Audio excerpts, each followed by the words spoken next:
जय हिंद। हुतात्मा चौक से जनहित में देश हित में फिर एक बार आपके सामने मैं हूँ रविंद्र जैन। हम बात करेंगे इतिहास की और आज के नए युग की, यानी मतलब सीधा है प्राचीन युग की और नए युग की। क्या अंतर है प्राचीन युग का और अभी के युग के अंदर। दोस्तों, बहुत ध्यान देने योग्य बात है और समझने का विषय है कि प्राचीन काल के अंदर न तो लाइट थी, न गाड़ियाँ थी, न बहुत बड़ी बड़ी सुविधाएं थी, न मशीनें थी। फिर भी उसके बावजूद भी पुराने वैद्य नाड़ी पकड़ के ये बताते थे कि आपको ये प्रॉब्लम हुआ है, आप ये जड़ी बूटी घिसिए, चाट लीजिए, सुबह तक ठीक हो जाएंगे। दूसरी बात, उस जमाने के किले महल आज भी बरकरार हैं हजारों साल से। नंबर 2, ये 2 बातें हो गई। और 3 बात, उस समय का व्यक्ति बीमार नहीं पड़ता था, उसकी आयु लगभग 125-150 जाती थी। 3 नंबर।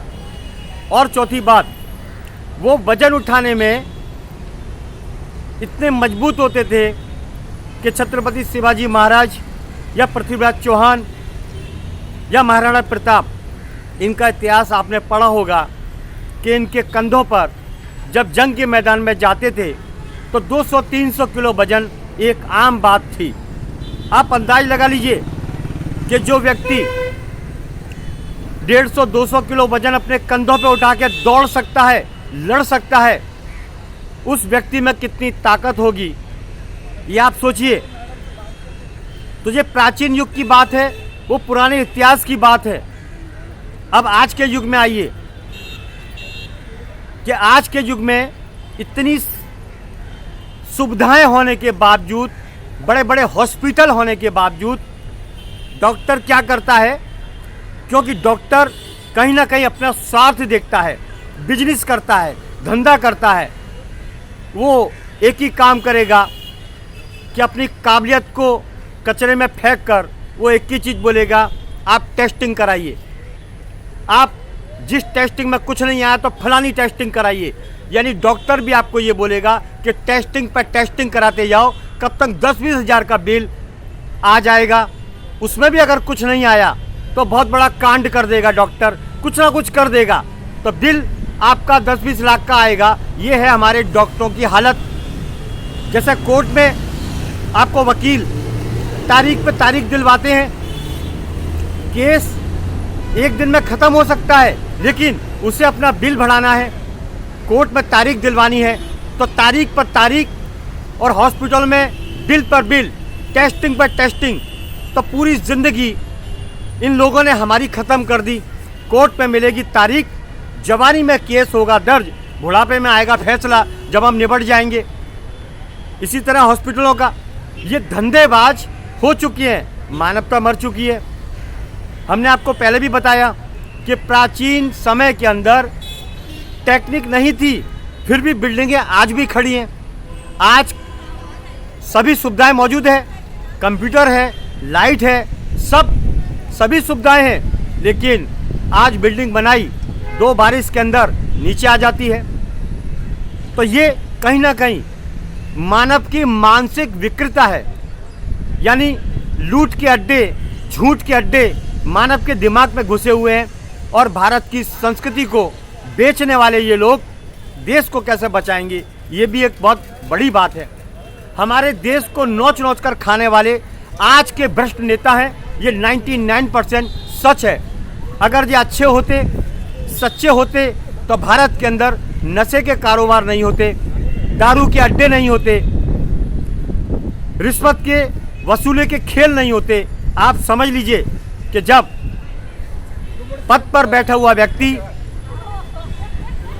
नशेड़ी होगा, ड्रग्सी होगा, देश के खिलाफत करने वाला होगा, तो देश के अंदर ऐसे ही धंधे चालू होंगे, ऐसे ही धंधे चालू होंगे। इसका रीज़न देता हूँ आपको। गाय का बच्चा गाय, शेर का बच्चा शेर, गिदड़ का बच्चा गिदड़, और सांप का बच्चा सांप। तो इनकी जाति कौन सी है वो मुझे नहीं मालूम, अगर हिंदुस्तान की मिट्टी से जन्म हुआ होता इनका तो छत्रपति शिवाजी महाराज की तरह अपने देश के लिए काम करते, पृथ्वीराज चौहान की तरह देश के लिए काम करते, महाराणा प्रताप की तरह देश के लिए काम करते।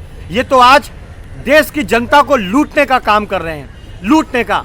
कैसा भी करके देश की जनता को बर्बाद करो, उनका पैसा, उनकी दौलत समेट लो और टांग ऊंची करके अय्याशी करो। ये है हमारे आज के 99% नेताओं की काली करतूत का खौफनाक एजेंडा।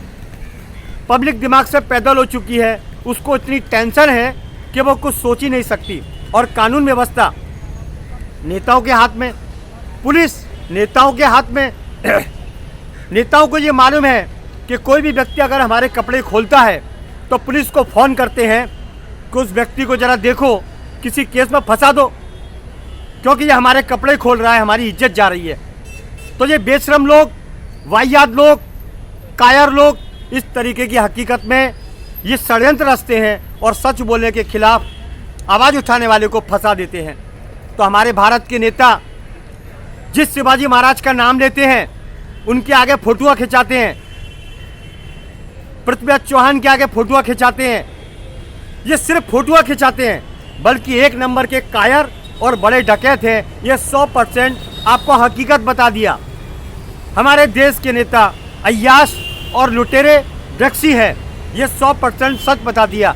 आज हमारे भारत में क्या होता है, पिछले भारत में क्या होता था।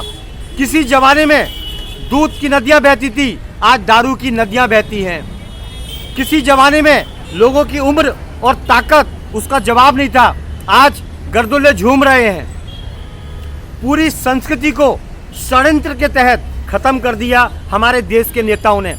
अब ये देश के नेता कितनी भी जनता को बहलाने की कोशिश करें, लेकिन कुछ आदमी इनकी चाल को समझते हैं कि ये कितने बड़े डाकू हैं, हमारे देश को सत्ता पर आने के बाद लूटते हैं।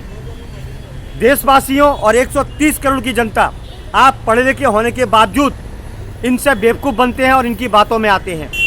ये एक सेल्समैन है, इससे ज़्यादा कुछ नहीं। हमारे भारत का नेता एक सेल्समैन है जो गंजे को कंगा बेचता है, इससे ज़्यादा कुछ नहीं।